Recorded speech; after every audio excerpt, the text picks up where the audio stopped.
Está no ar, Rumo ao Campo.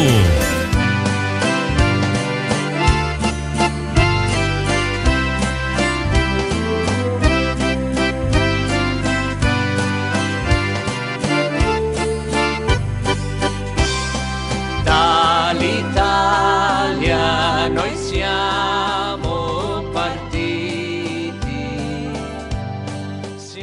Quando a Rádio Birubá lançou o desafio de resgatarmos a história de mais de 70 localidades de 6 municípios da região, não pensamos que seria fácil. E cada vez que pegamos a estrada rumo ao campo, não sabemos o que vamos enfrentar. Mas não é qualquer obstáculo que vai nos deter, nem que seja este o Arroio São Carlos. Na terceira edição da série, vamos conhecer a história da várzea e linha Jacuimirim.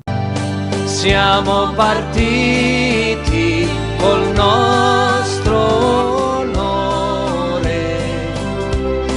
36 giorni di macchina a vapore, e all'America noi siamo arrivati. Professora, bacharel em Direito e apaixonada por suas origens, Teresa Nicolodi não se cansa de estudar e pesquisar a vida dos seus antepassados. Ela vai nos contar tudo o que sabe sobre os mais de 100 anos da colonização italiana na região. Os pioneiros foram os Nicolodi, vindos das colônias velhas na Serra Gaúcha. Na localidade da várzea aqui, que mais ou menos subentende a ponte do rio Jacuimirim aqui, até o Edmundo Rever ou a Vila Hermânia, até ali, a família Nicolodi se estabeleceu.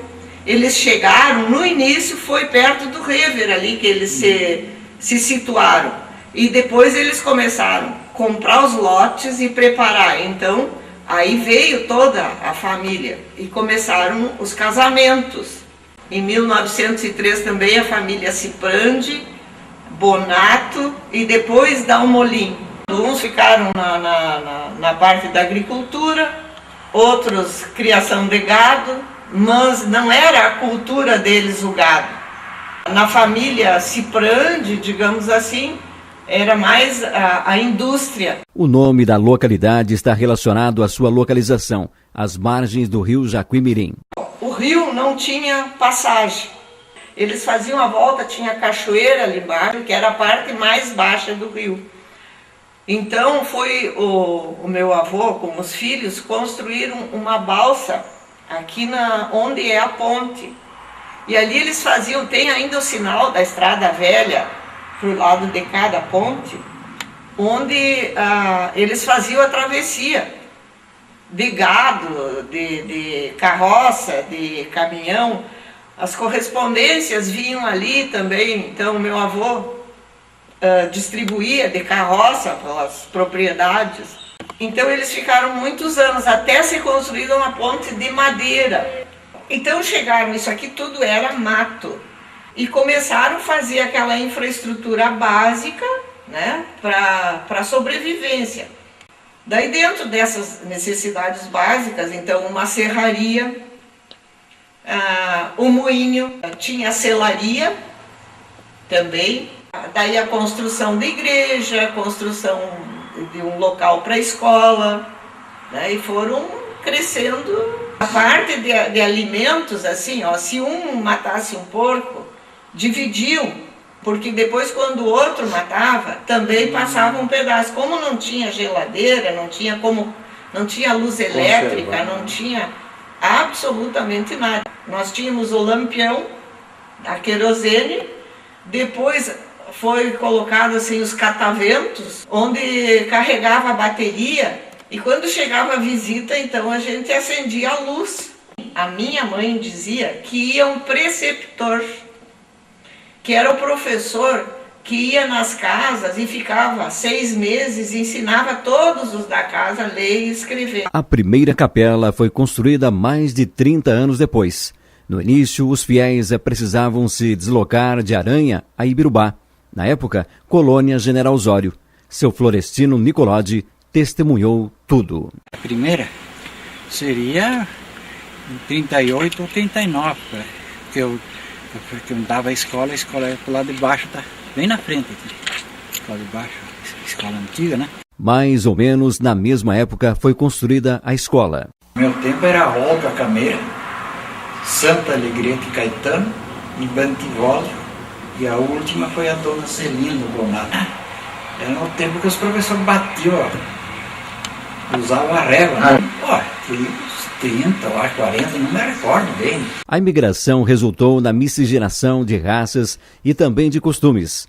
Alguns aspectos da cultura italiana se perderam com o tempo, mas outros são preservados até hoje. Língua, houve períodos da história do Brasil em que era proibido falar o alemão, era proibido falar o italiano, né?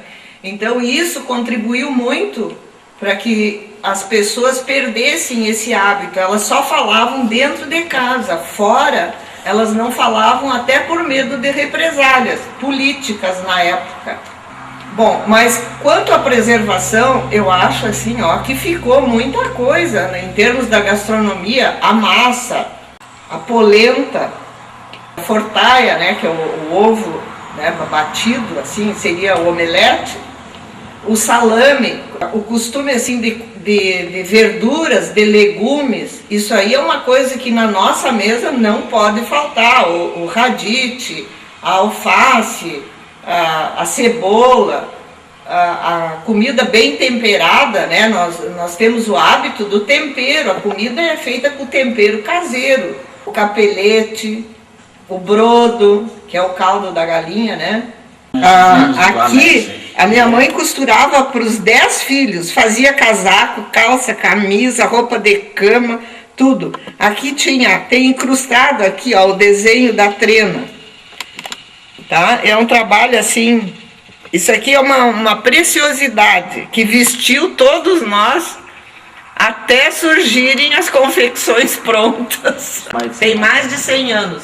Mas isso era o enxoval. Meu avô da Almolim, cada filha que casava, ele dava o cavalo encilhado, o selim, que era o meio de transporte na época, a máquina de costura, um casacão, um vestido de lã e um baú com as roupas bordadas. Aos 96 anos, Carlos Nicolodi é o mais idoso da várzea. É descendente do pioneiro Giovanni Nicolodi. A propriedade onde ele vive hoje, com a esposa e 2 filhos, está com a família há 107 anos. Foi lá que Giovanni viveu seus últimos dias, em 1926. America, America, America, cosa sarà la sta America? America, America, America, è un bel mazzolino del... Aqui foi o primeiro moinho da várzea, onde todas as pessoas traziam o trigo, milho, arroz, tudo que era para descascar, para moer, era feito aqui. Quem construiu o moinho foi o Valentim Nicolodi, que mais tarde vendeu para o seu Martinho e a dona Ida, um casal de alemães. Mais tarde, o seu Martinho foi morar na cidade e vendeu para o Ioste, tá? Que permaneceu aqui por muitos anos. Depois ele se mudou para o lado de lá e ficaram aqui o filho do Hilário e o genro, que é o Seno Bock. Comecei em 56, aí era tocado a água, tinha um açude, a valeta tinha 800 metros até chegar o moinho. E depois, em 68, aí veio a luz, a eletrificação rural, né? Aí botamos um motor a luz. E em 72 veio a barragem do Passo Real. Aí fomos ainda trabalhando, alguma vez entrava no moinho, daí ela baixava, mas em 76, daí paremos, não deu mais. A água veio por baixo do moinho, nas engrenagens, nas polias, então não funcionava mais para tocar com o motor também, com o motor elétrico que nós tínhamos, porque essa linha ali da várzea Essa era a primeira linha que foi instalada, a luz elétrica que foi lá para o outro lado do rio. E daí tivemos que arrancar o moinho ali, não deu mais. Daí tivemos que achar outro caminho. Como os meios de locomoção eram precários naquela época, as casas de comércio eram imprescindíveis a qualquer lugarejo. Foi o primo Nicolodi. Depois, o Eugênio Dalmolin construiu uma aqui na frente. Tem um salão. Onde ele residia e tinha a bodega também. E foi muitos anos, né? Ele ficou com a bodega aí. Estamos aqui com o sogro aqui. E daí eu morava no Rincão Seco. E daí eu vim aqui para a Várzea, casei com ela aí, né? E seguimos a negociar aí com ele, sociedade, né? Depois fiquei eu solita. Nós casamos em 62 que tu veio pra Várzea. 62, né? Daí nós tínhamos a bodega com o papai ali. Daí depois nós mudamos aqui pro lado da casa, fizemos aqui do lado, ó. Fizemos casa aqui, daí fizemos do lado ali o armazenzinho pra bodega, né, cara? Ali nós negociamos quantos anos ali. Tinha fazenda, tinha de tudo, que era pro gasto, né, pra cozinha, O Vitor acho que ia muito em Cruz Alta buscar, né? Ia muito em Cruz Alta. Comprava galinha, queijo, ovos, e daí ele levava pra Cruz Alta, e daí ele trazia a mercadoria de lá. Depois, às vezes, eles vinham buscar as galinhas, quitanas, as coisas, né? Daí eles traziam sucre, traziam arroz, traziam de tudo. E às vezes vinha de Birubá, depois, por último, nós aqui já mais vinha de Birubá daí. Tinha uns amigos de Birubá que forneciam também, né? Eu ali no Rio, ali, a gente era freguês, então até quando tinha um certo produto, porque às vezes sempre que a gente comprava, né? Vamos deixar um pouco, que o Vitor Hugo ia aparecer, ia buscar mais, né? Então a gente era muito amigo dele. Viu? E aqui tinha bastante morador, né? Tinha olaria ali no Rincão Seco, ali. Daí vinham fazer compra aqui, né? Depois foi aumentando daí o comércio e o pessoal, já todo mundo tinha condição, daí já não dava mais tanto, né? Daí eu queria muito vender o leite, porque dizia que o leite não estava mais. Daí parei um pouco. Daí eu comecei a tirar o leite. America noi siamo arrivati,